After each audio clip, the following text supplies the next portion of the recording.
Merci beaucoup de vous être déplacé ce samedi après-midi 3 juin pour venir assister à cette conférence qu'on peut appeler de presse, qu'on a décidé d'organiser pour effectivement vous alerter sur une situation qui se passe actuellement en Mauritanie par rapport à un certain nombre de violences policières qui a ému l'ensemble des Mauritaniens, qu'ils soient au niveau de la Mauritanie ou à l'international, qui a émis aussi tous les amis de la Mauritanie qui suivent la Mauritanie et qui sont concernés. Donc c'est des situations qui sont assez graves. On va essayer d'en discuter. Ce n'est pas du tout une conférence dans laquelle on va essayer d'analyser. Ce n'est pas une conférence scientifique, mais c'est une conférence qui consiste à alerter chacun d'entre vous individuellement, même si vous êtes là, c'est parce que vous êtes déjà sensibilisé par rapport à cette question au regard de l'affiche.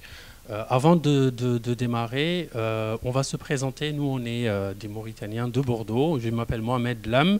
Il y a Sidi Mohamed Jemal qui est là et Mohamed Ndiaye. Donc, on est 3 Mohamed. C'est un peu notre point commun en Mauritanie. On a beaucoup de Mohamed. C'est un peu comme les Nguyen au Vietnam ou comme les Ndiaye au Sénégal. Donc, merci en tout cas beaucoup d'être venus. Avant d'entamer les propos en profondeur, on va vous diffuser juste une petite vidéo qui dure 4 minutes. C'est une vidéo de Maître Fatima Tambaye qui, au regard de la situation qui s'est passée, a alerté et est intervenu pour dénoncer ce qui se passe. Je vous laisse écouter.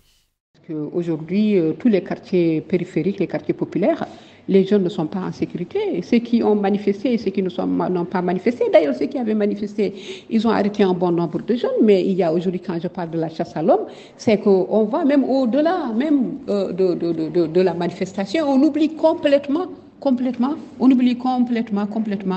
ce qui a déclenché cette manifestation. On l'oublie complètement, on l'a mis de côté. Et aujourd'hui, la police pourchasse les jeunes, même jusque dans leur chambre, jusque dans les chambres à coucher de leurs parents et de leurs sœurs. Et c'est inacceptable. Ça, c'est des actes inacceptables. On ne peut plus parler de violation de domicile. Hein, on est au-delà même des violations de domicile et on est en pays musulman, on est dans une société musulmane et en dehors de cela, c'est qu'il y a des règles, nous avons signé ces règles et on doit respecter ces règles, quelle que soit la situation et quel que soit en tout cas ce qu'ils cherchent aujourd'hui. Donc ce qui est visé, c'est d'abord on n'arrête que les garçons et donc je me dis qu'on est vraiment dans une escalade. On est dans une escalade qui peut aller très loin et j'espère que les autorités policières et les autorités politiques et administratives de ce pays m'entendent parfaitement bien et entendront aussi les autres voix qui sont en train de s'élever contre ces faits. Ce n'est pas normal. Ce n'est pas normal qu'il y ait mort d'homme dans un commissariat de police et que c'est les jeunes qui sont pourchassés. Est-ce que c'est les jeunes qui sont aujourd'hui mis en détention sous prétexte que c'est des étrangers? Mais il n'y a pas d'étrangers. Il y a des étrangers, mais tous les étrangers. Pourquoi on voudrait chercher tous les mots qu'on met sur les étrangers? Mais c'est inadmissible. Dans le mois de mai, c'était le mois de mai, c'était le président tunisien qui avait dit que c'est l'atmosphère géographique de la Tunisie qui est en train de se changer. Mais là, aujourd'hui, en Mauritanie, on est en train de faire la chasse à l'homme pour dire tout simplement que c'est des étrangers qui ont commis ces faits-là. Mais c'est inadmissible et c'est inacceptable. C'est comme si en Mauritanie, il n'y a pas de jeunes. Il n'y a pas de jeunes qui ont un projet de société, qui ont un avenir et qui veulent, n'est-ce pas, participer au développement de ce pays-là. Et ce langage-là, ce langage dit discriminatoire et raciste, doit disparaître. Ce langage doit disparaître. On ne peut pas accepter. On est encore sous la douleur des morts qu'on n'a pas encore enterrés. Et aujourd'hui, on nous demande de fermer les yeux, n'est-ce pas, sur cette chasse qui continue nuit et jour, à partir de 22h jusqu'à 3h du matin ou 6h du matin.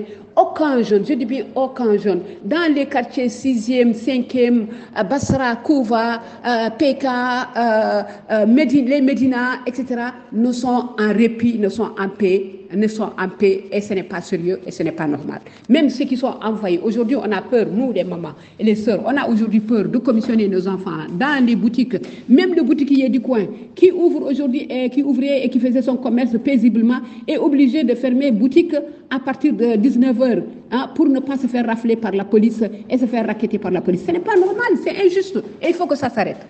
Interpeller le directeur de la Sûreté, le directeur général de la Sûreté et le ministre de l'Intérieur et leur demander d'arrêter, de faire arrêter ces arrestations, de faire arrêter ces arrestations et de revenir au bon sentiment. Et surtout de s'atteler à la tâche la plus importante qu'il aurait demandé aujourd'hui, qui est d'épurer la police de ceux qui ne sont pas des policiers républicains, de ceux qui ne veulent pas, n'est-ce pas, avoir une police démocratique, une police civile, une police qui ne torture pas, qui ne tue pas. Hein? Ils doivent le faire impérativement. Il n'y a jamais un sans deux, hein, et jamais deux sans trois. Et il faut que ça s'arrête. Je pense que les familles ont été suffisamment éplorées et c'est largement suffisant. C'est largement suffisant. C'est largement suffisant. Beaucoup de personnes et des personnalités politiques qui se sont indignées. Il faut savoir que Internet est également actuellement coupé en Mauritanie. Donc, les informations qu'on a au fur et à mesure, ce sont des informations qui sont communiquées par les médias comme RMI Info justement qui publie très régulièrement des informations sur la situation sur le terrain. Donc je vais laisser à Sidi la parole. Nous sommes ici aujourd'hui pour exprimer notre indignation face aux violences policières et à l'étouffement des libertés publiques en Mauritanie. Nous allons parler surtout du cas de Oumar Diop qui a été tué par la police mauritanienne dans la nuit du dimanche au lundi 29 mai dernier. Il a été amené dans un commissariat au Sepra. Sepra, c'est une commune de Nouakchott, la capitale de la Mauritanie, pour ceux qui ne connaissent pas, où il a subi dans ce commissariat des mauvais traitements et des tortures brutales avant d'être retrouvé mort dans ce même commissariat. De nombreux citoyens, organisations de défense des droits de l'homme ont exprimé leur indignation face à cette mort tragique et exigent que les responsables de cet acte de violence soient tenus pour comptables de leurs actes. Suite à cet événement tragique, des citoyens mauritaniens sont descendus dans la rue, dans tout le pays pratiquement, pour réclamer leurs droits et exprimer leur opposition à l'injustice et demander à ce que justice soit rendue pour Oumar Diop et pour tous les autres. Souvi,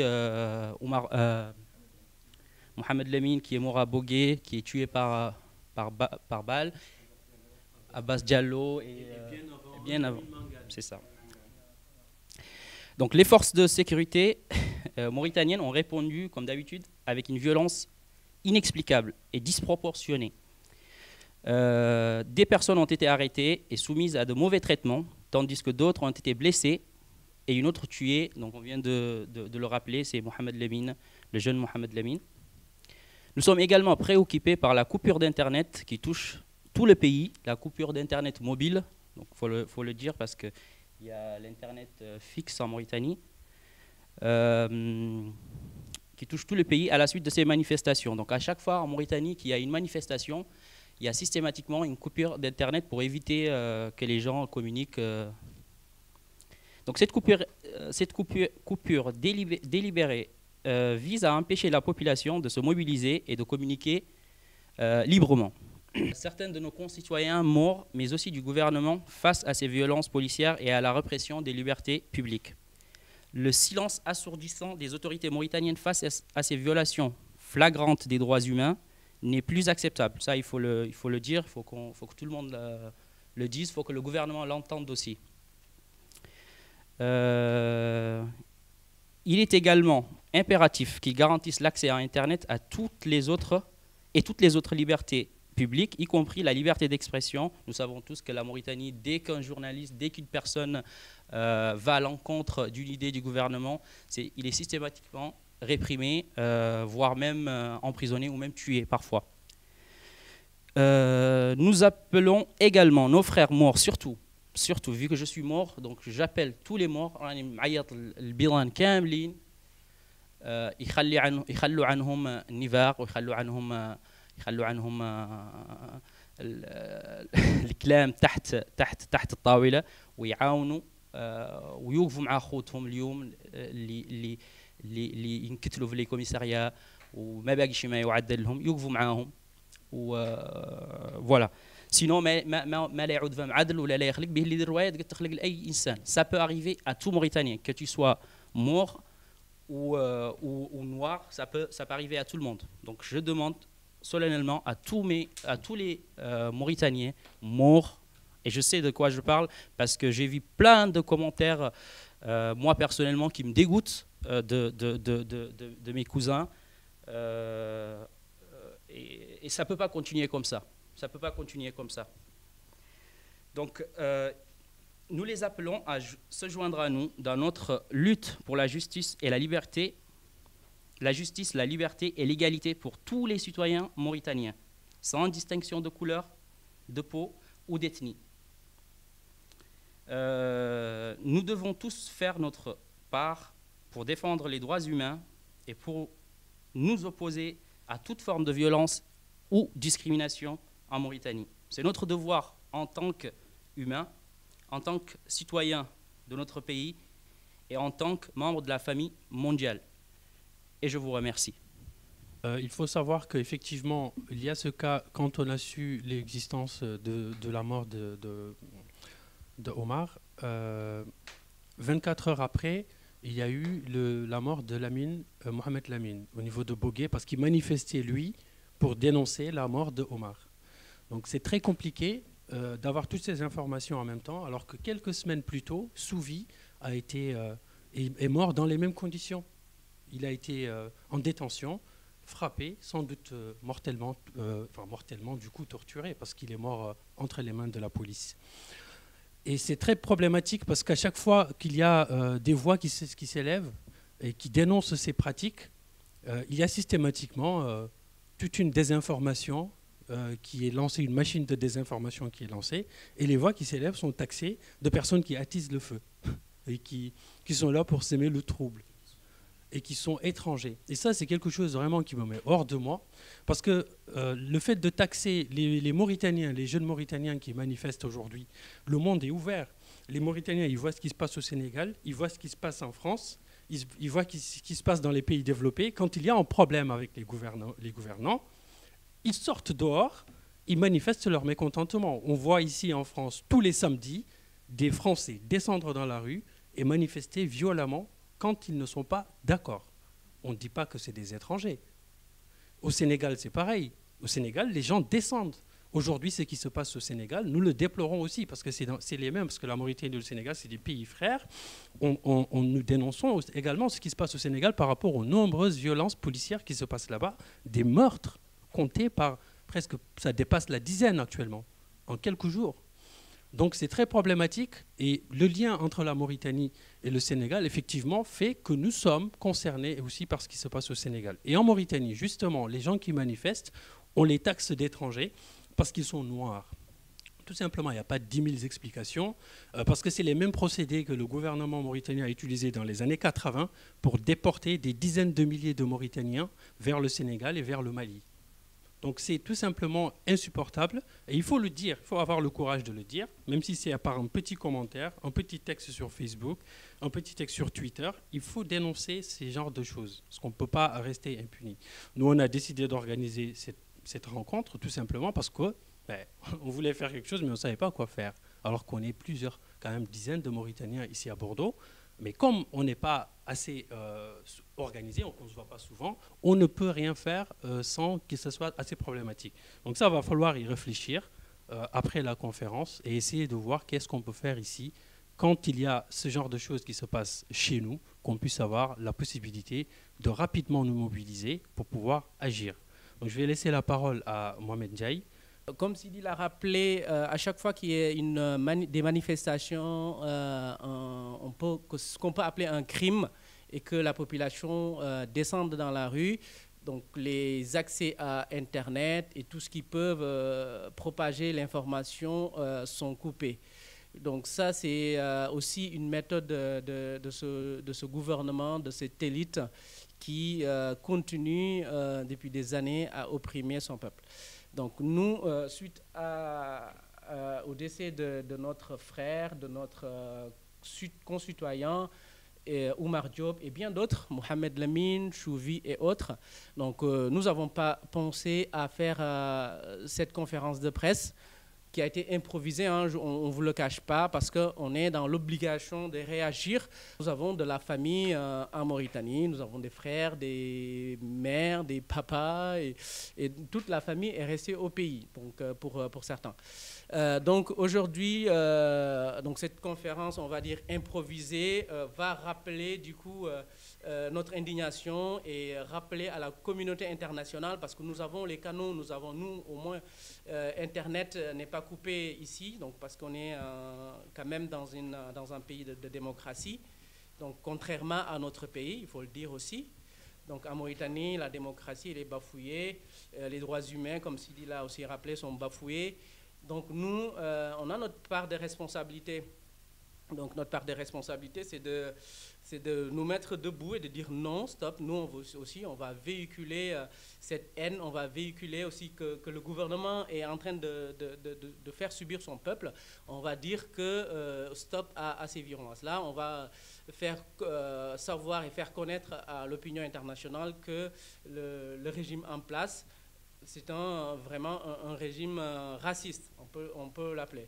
Sidi, qui est notre ami depuis bien longtemps, Mohamed Lam aussi, ça fait un petit moment qu'on est sur Bordeaux, qu'on essaye dans notre coin de faire des actions par-ci et par-là, mais l'heure d'après, donc après ça, l'heure est à la mobilisation. Donc il faut que nous, tous Mauritaniens ici, essayons de nous regrouper, de faire quelque chose, de peser sur la balance par rapport à ces actes odieux qui sont commis sur notre territoire, sur nos frères, sur nos sœurs, sur nos concitoyens de façon générale. Donc la conférence de presse, elle dénonce cette injustice et elle va nous permettre de poser les bases d'un nouveau collectif, d'un nouveau truc solide pour pouvoir nous avoir les leviers aussi d'agir sur notre politique, sur la politique nationale, d'agir aussi sur les mentalités des Mauritaniens donc, qui sont dans la diaspora ou qui sont restés au pays. Donc nous appelons à la communauté internationale à agir, à dénoncer, à prendre les responsabilités, à dire stop à ce régime raciste. Donc je pense que j'ai assez monopolisé la parole. L'âme a tout dit à son préambule. Sidi aussi avec son texte a tout étalé. Donc le débat est ouvert. Donc, nous savons que tous qui sont venus là sont épris de justice, sont des gens qui veulent vraiment la justice. Nous vous en remercions d'être présents aussi. Donc là, sans monopoliser beaucoup la parole, donc le débat est ouvert. Donc je vais laisser à l'âme d'ajouter quelque chose, mais sachez qu'à partir d'aujourd'hui, il y aura un collectif, donc on va s'entendre sur quelque chose de solide pour mieux faire entendre notre voix de la diaspora mauritanienne. Mais je vous remercie tous de votre attention. Bon, merci beaucoup. On va ouvrir les questions. Effectivement, comme on le disait pendant que Mohamed Ndiaye parlait, on déplore encore une fois l'absence de nos compatriotes morts qui sont à Bordeaux. Ils sont nombreux. Mais on ne les voit pas. On ne sait pas pourquoi on ne les voit pas. Voilà. En fait, c'est une question que je n'arrête pas de me poser. On est tous des Mauritaniens. Quand il se passe quelque chose en Mauritanie, aujourd'hui, les gens qui manifestent, la grande majorité des gens qui manifestent en Mauritanie, c'est des populations noires. Et ces gens, quand ils sortent pour manifester parce qu'ils sont violentés par la police, comment voulez-vous qu'ils sentent qu'ils sont en solidarité avec leurs compatriotes morts ? Comment on peut construire une société comme ça? Moi, je fais partie de ceux qui, depuis 5-6 ans, je ne parle que de la Mauritanie tous les jours. Et à chaque fois que j'ouvre la bouche sur la question mauritanienne, je parle d'unité nationale, je parle de réconciliation nationale, je parle d'identité nationale. Je vais essayer de tenir des discours positifs. Mais à force, je vais arrêter. À force, je vais arrêter de demander à ce qu'on s'unisse, tout simplement parce que... s'unir avec qui? À chaque fois qu'il y a une injustice qui se passe, on ne voit personne. À chaque fois qu'il y a une injustice qui se passe, on ne voit personne. Et les gens se radicalisent de plus en plus. Parce que les gens ne tiennent plus des discours, venez, on fait nation ensemble ou qu'on fasse humanité ensemble. Non, à force, les gens vont se dire, bon, à un moment donné, je vais protéger ma communauté, et puis c'est tout. Et c'est très dangereux dans une société multiculturelle comme la société mauritanienne. Donc ici, on ne peut pas... C'est facile de faire la statistique ethnique, là, ici, dans la salle. On peut le faire. Et à chaque fois, c'est pareil. Donc, il faut qu'ils viennent montrer qu'ils sont en total, qu'ils ne sont pas en solidarité avec l'État mauritanien. Quand on parle de l'État mauritanien, on ne parle pas, nous, dans ma bouche, je ne parle pas de l'État maure, même si la grande majorité des représentants des membres du gouvernement, il y a un déséquilibre intercommunautaire qu'on dénonce. Moi, je ne me cache pas pour le dire. Ça fait longtemps, je l'ai même écrit et je l'ai distribué partout dans le monde. Ce n'est pas ça la question. La question, c'est de dire que quand il y a une injustice qui se passe, il faut descendre dans la rue. Et quand il faut descendre dans la rue, il faut voir la multiculturalité de la Mauritanie au niveau des actes qui se passent. Et ça, c'est très problématique.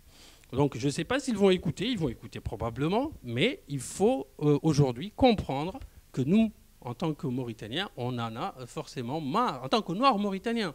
Parce qu'à force, la question qui va se poser, ça va se poser d'un point de vue identitaire. Donc les gens qui vont s'engager, ils vont s'engager pour défendre la cause noire en Mauritanie. Et ça va venir. Si on ne fait pas attention, ça va venir. Et qui va venir pour leur reprocher de défendre la cause noire en Mauritanie? Parce que personne ne va le faire à leur place. Donc ça, c'est un discours d'alerte que je lance. Les questions sont ouvertes et voilà, vous pouvez prendre la parole. Je vais juste encore envoyer un petit message, petit appel aux jeunes morts qui sont à Bordeaux, qui sont en Mauritanie. Désolé pour ceux qui ne comprennent pas. شباب موريتان وقفوا مع اخوتكم اللي يعانوا من الظلم، يعانوا من الاضطهاد، يعانوا من التهميش. وقفوا مع اخوتكم، ياك تصلحوا موريتان. وقفوا مع اخوتكم، ياك مستقبل موريتان يصلح. وقفوا مع موريتان به اللي موريتان ما تقدروا تبنوها انتم وحدكم، ما تقد تبنيها شريحه واحده، ما تقد تبتنى بشريحه واحده. موريتان فيها جميع الشرايح. نين ما نجتمعوا كاملين، سرتوا في هذه الظروف، سرتوا إلينا يجبر واحد منا من أي مجتمع والله من أي قبيلة والله من أي رواية، نين ما يجبر، نين ما توقف معاه الناس كاملة، سواء بيضاني سواء كوري سواء هو شنو هو. ما هي موريتان ما هي ليت تصلح، ليتم كل نهار تتعايطوا على فيسبوك، ليتم كل نهار تتعايطوا في تواصل وسائل التواصل الاجتماعية كاملها. ما تقدروا اصلا تبنوا دوله. موريتانيا ياك تصلح، لابد ان كاملين من نوقفوا وقفه واحده، سواء المشكله المتعلقه بالكوري والله متعلقه بالبيضاني والله متعلقه باي انسان. وقفوا وصلحوا دولتكم، وعرفوا انكم ما تقدروا تبنوا دوله موريتان وحدكم. وحدي دور الامن بي اللي شفت ياسر من لي بوبليكاسيون في فيسبوك، الناس الدور الله دائما نشوف الدعابات، اللهم احفظ بلادي موريتان، اللهم احفظ. ياك تنحفظ موريتان لابد من توقفوا مع اخوتكم هذو، سينو موريتان ما لا يعود فيها امن، ما لا يعود فيها استقرار، ما لا يعود فيها شس. وشنو هو الناس ما تقد تم كل مره مقتول الهرجاج والله محبوس الهرجاج والله ما اي روايه خالقه رجاج، يمشوا يتعايطوا لقدام وحدهم ما معاهم بيضاني ما معاهم كوري، كانهم قاع ولاو فذين قال لهم انه انتم اجانب. ذو الناس اللي خالط اليوم ذو النهارات في الشوارع كاملها موريتانيين، ما تقدروا تقولوا انهم اجنبيين. على اي اساس تقولوا ان الناس اللي خالط اجنبيه؟ لا تخزي بكم الدوله، لا تخزي بكم الحكومه اللي هي ووسائلها اللي عندها، لا يخزوا بكم. اصلحوا دولتكم مع اخوتكم، وقفوا مع اخوتكم ياك تصلحوا موريتان. شكرا. ميرسي بوكو. Merci Sidi. Donc merci Sidi pour ce message en langue hassania. Donc sans trop tarder, bon, la parole est ouverte. D'abord saluer tous les Mauritaniens et tous les amis de la Mauritanie qui sont ici. Et mon intervention va tourner autour donc du problème de la Mauritanie, parce que quand on parle du problème de la Mauritanie, je pense que ça ne date pas d'aujourd'hui. Et c'est un système qui dirige ce pays, et depuis après les indépendances jusqu'à présent, rien n'a jamais changé. Ils sont restés stagnés à leur système d'exclusion, et système de tribalisme et du racisme. Et c'est ça la Mauritanie. Et ça continue jusqu'à présent à, comment dirais-je, en tout cas à enflammer le pays. Parce que même si on parle par exemple des recrutements au niveau du pays, le système de recrutement n'est pas égal, en tout cas pour tous les jeunes Mauritaniens. Et ça, pour moi, le problème vient du gouvernement. Et c'est le gouvernement qui a déjà divisé ce peuple. Et ce qui fait qu'aujourd'hui, le peuple ne s'entend pas. Quand un mort, un problème, il s'élève, les peuples vont dire c'est un problème mort, ça ne concerne pas. Et vice-versa. Et ça, quand on continue à faire ça, je viens d'entendre M. Lam tout de suite dire qu'il a toujours lutté. Et en certains moments, peut-être qu'il va se fatiguer. Et pour moi, je dis qu'il ne doit pas se fatiguer. Parce qu'il est difficile, vraiment difficile, de réunir tous les Mauritaniens. Mais quand on a des jeunes comme ces gars qui sont ici, qui sont déterminés, pour moi, ils doivent continuer. Parce que j'emprunterai un proverbe poulard. En Peul, on dit que Maho Kadi Habata. Quand on est en train de construire quelque chose de solide déjà, on veut lui donner une forme. On doit avoir la patience. Parce qu'il n'est pas facile de le faire de tic au tac. Donc j'encourage ces jeunes, et les autres jeunes de la Mauritanie, parce qu'il y en a beaucoup quand même, qui essaient en tout cas de lever le ton, malgré l'oppression qu'ils ont.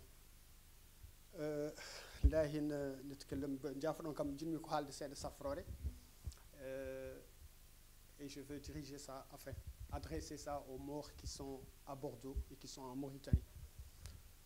أولاً نختار نقول عن موريتاني. أنا شخصياً دائماً نقول بعلنها c'est le trait d'union entre le monde Afrique arabe et le monde Afrique noire.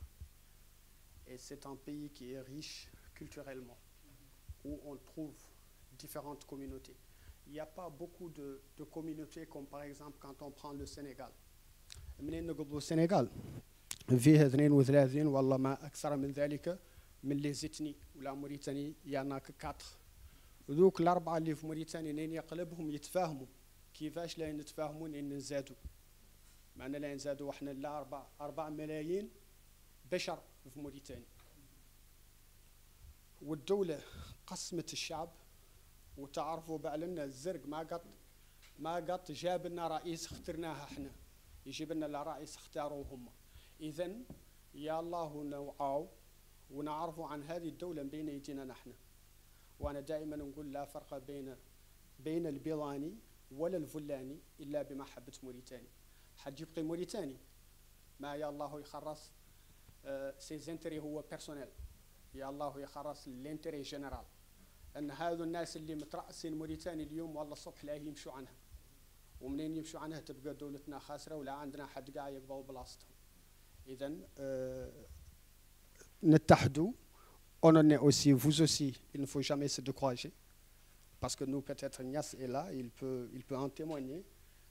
En notre temps, on a fait ce qu'on pouvait, mais on ne nous écoute jamais. Mais si vous abandonnez le navire en cours de route, vraiment, on est foutu. Et il faut que vous continuiez à un certain moment. Il y aura d'autres jeunes qui vont peut-être... Un jour, on va nous écouter, on va nous entendre et la Mauritanie va changer. Parce que déjà, c'est l'amour de la nation, c'est l'amour de la patrie qui nous engage. Ce qui se passe en Mauritanie, c'est pareil que ce qui se passe en Guinée. La seule différence que j'ai remarqué, c'est que la Mauritanie, c'est comme si c'est fermé. Il n'y a pas beaucoup qui ont l'information. Moi, je vous dis, je n'avais pas toutes les informations de ce qui se passe, de cette manière de gouverner, de cette souffrance de la population noire, parce qu'il faut le dire, c'est de cela qu'il s'agit aujourd'hui. Donc là, moi, ce que je pense, c'est déjà au niveau de la CEDEAO, il n'y a pas de communication au niveau de la CEDEAO. Même s'il y en a, ben, on ne le voit pas. Nous, en tout cas, qui sommes de l'extérieur de la Mauritanie. Donc je pense que là, il y a eu des pistes de réflexion qui seront mises en route. Et il faudra peut-être, à partir d'ici, il n'y a pas une petite équipe pour changer les choses. Les grandes idées viennent toujours d'une petite minorité. Mais comme le frère l'a dit, il ne faut pas se décourager. Il ne faut pas dire que parce que l'autre est mauvais, je vais changer, je vais devenir mauvais. On a perdu. Il faut accepter dans l'endurance de changer les choses comme on le pense et comme on le voudrait. Surtout que si notre pensée engage, c'est-à-dire l'intérêt général. Parce que c'est de cela qu'il s'agit. La politique, vous avez parlé de recrutement. Il ne faut pas qu'on néglige cela. En prenant l'exemple de la Guinée, quand les colons sont partis, ils ont bien étudié le pays pour le rendre ingouvernable. En tout cas, pas profitable au peuple. Ils ont pris de minorités, ils ont mis dans l'armée. Ils savent à un moment donné, ce sont ces gens qui auront le pouvoir. Comme la démocratie, ils le feront implanter comme une façade, mais ce ne sera pas une réalité pour défendre leurs intérêts. Et c'est la même chose, je ne savais pas sur cette question de recrutement en Mauritanie, mais là, il y a moins de 3 mois, il y a eu de recrutement en Guinée, et les jeunes, il y a eu des manifestations un peu partout parce qu'on changeait de nom. Les Peuls ils faisaient le test, mais c'est le numéro, et le numéro de téléphone est attribué à une autre ethnie. Vous voyez jusqu'où ça va? Donc le combat, il est politique. À un moment donné, il faut avoir le pouvoir aujourd'hui. C'est dommage ce que je veux vous dire. Mais aujourd'hui, le combat doit être concentré sur comment obtenir le pouvoir. Parce que tant qu'on n'a pas le pouvoir, on ne peut pas changer les choses. C'est dommage. Mao et autres avaient une idée de partir de la base pour changer la tête. Mais aujourd'hui, là où nous sommes, avec les intérêts occidentaux qui s'y mêlent, il nous faut le pouvoir. Alors là, c'est une ligne très, très, très dangereuse. Parce qu'il ne faut pas tomber dans une radicalité totale. Mais il faut réunir les gens, ceux qui veulent combattre pour la nation, pour l'unité de la nation. Il existe dans toutes les ethnies. Et la chance que la Mauritanie a, que je ne savais pas, c'est que vous parlez de 4 ethnies. Avec 4 ethnies, normalement, c'est beaucoup plus facile que la Guinée, par exemple, ou le Sénégal. Le Sénégal, on n'avait jamais vu ce qui se passe aujourd'hui. Et ça doit nous alerter, nous tous. Je ne vais pas monopoliser la parole. Je reviendrai et puis on essaiera de faire un article là-dessus. Mais ce que je voudrais aujourd'hui, c'est que la communauté internationale, elle est importante parce qu'il y a des intérêts qui sont en jeu. Donc, ils jouent là-dedans. Mais la CEDEAO, on doit alerter. On doit, même à partir de Bordeaux, avoir un représentant. Même si on va cotiser pour déplacer quelqu'un, parce que la présence physique, elle est importante. Mais il faut qu'on parte de cette conférence de presse pour mettre quelque chose et croire qu'on peut changer les choses. Et par la volonté de tous, je pense qu'on y arrivera. Je vous remercie. La Mauritanie est un pays qui a beaucoup d'injustice, d'inégalité, de la discrimination, de tribalisme, racisme, d'esclavage. Le racisme sont des problèmes à tous les niveaux. Pour faire la langue de bois, on parle de défis. La justice sociale importante, il ne s'agit de défis, mais de fléaux. Mais ces fléaux, elles sont persistants. Donc, depuis des années, on subit la discrimination raciale en Mauritanie, l'injustice et tout. Moi qui vous parle, j'ai vécu ce que Oumar a vécu avant de venir en France. Donc, c'est les mêmes similitudes, c'est ce qu'on a fait à Oumar. Donc, dès que j'ai appris Oumar, je le connaissais très bien. Il habitait derrière chez moi, on se fréquentait, on se voyait. Comme tout jeune Mauritanien, on vendait des voitures ensemble. Je prenais sa voiture, je partais, je vendais, comme on dit, mais samsir. Donc, je faisais du samsar avec lui. Souvent, je prends sa voiture, je pars, je vends, je lui ramène son argent. On le connaît tout. C'est un jeune pieux. Il ne sortait pas de la mosquée. Donc, on a entendu beaucoup de choses par rapport à la police. Ce qui s'est passé par rapport à ce que... Parce que tout ça, c'était pourquoi? C'est pour se laver les mains. On connaît comment ça se passe en Mauritanie et tout.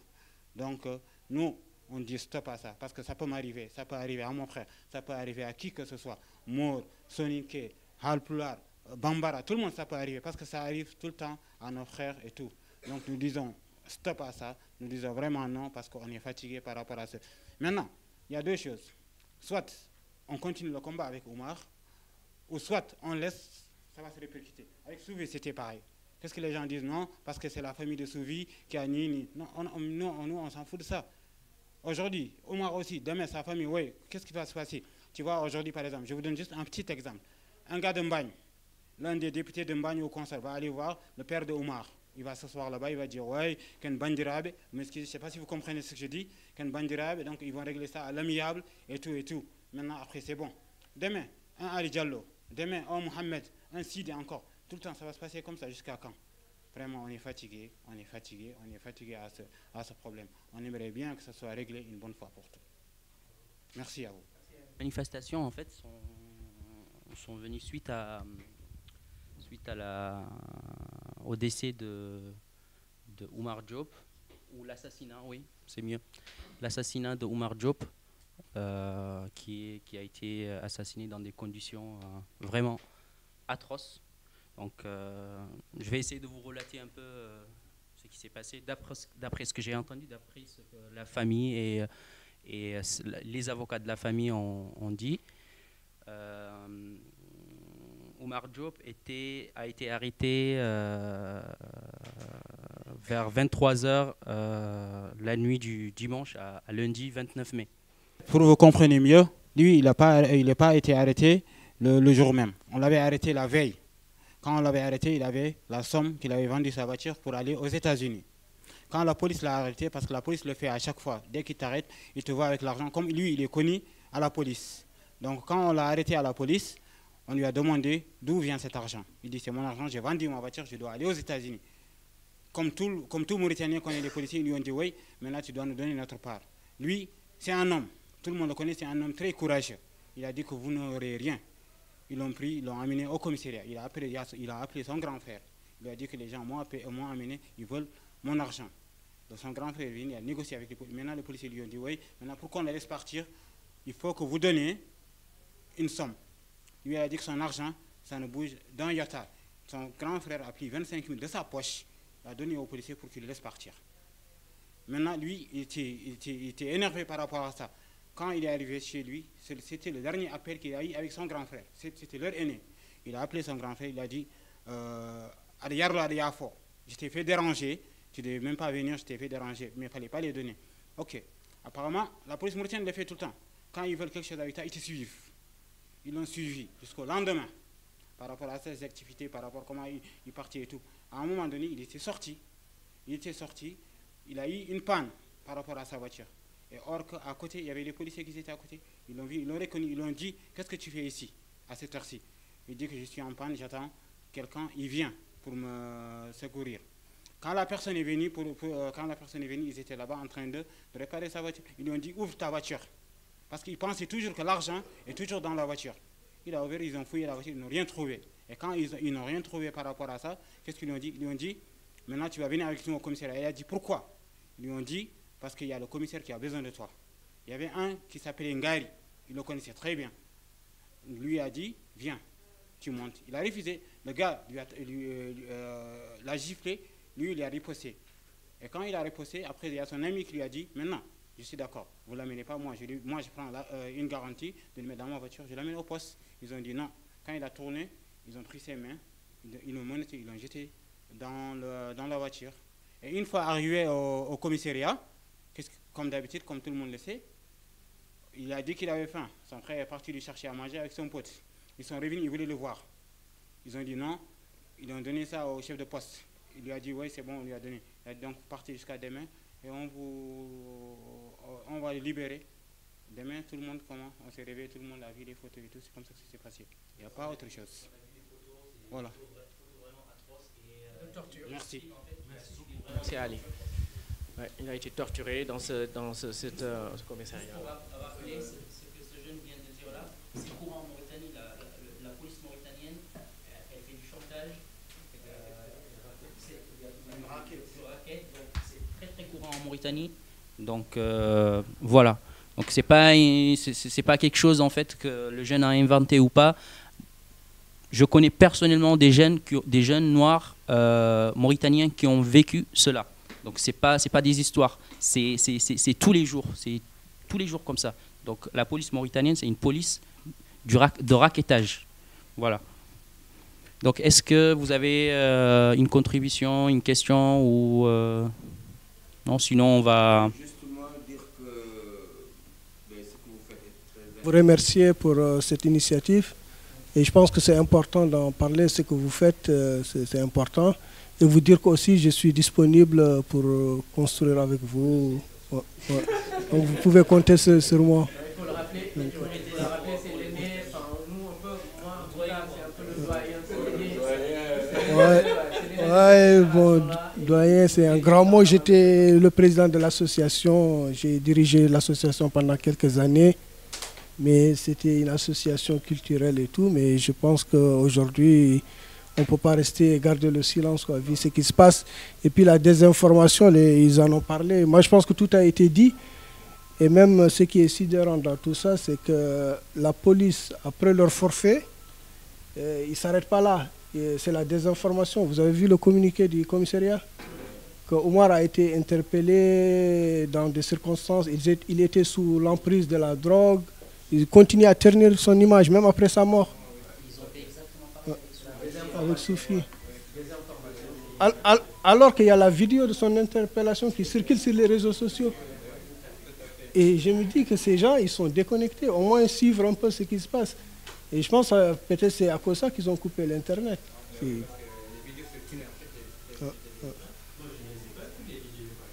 Si, ils étaient sur les réseaux. Et c'est toujours les mêmes communiqués qui sortent. L'association, en fait, on va vous expliquer, l'association, elle n'a pas encore été créée. Donc après une discussion rapide avec Lam et Njay, on a décidé de faire cette conférence de presse et on avait besoin en fait de créer une association pour le faire. Donc l'association, elle va être créée. Donc n'hésitez pas à nous rejoindre, en parler autour de vous. Elle traitera pas seulement des questions, elle traitera d'autres questions, que ce soit économique, toutes les choses en fait qui peuvent être bénéfiques pour les Mauritaniens ici à Bordeaux ou partout en France, mais aussi en Mauritanie, en Nouvelle-Aquitaine de façon générale. Donc partagez, allez sur Facebook, partagez la page et nous vous tiendrons au courant pour la suite. Merci beaucoup à vous.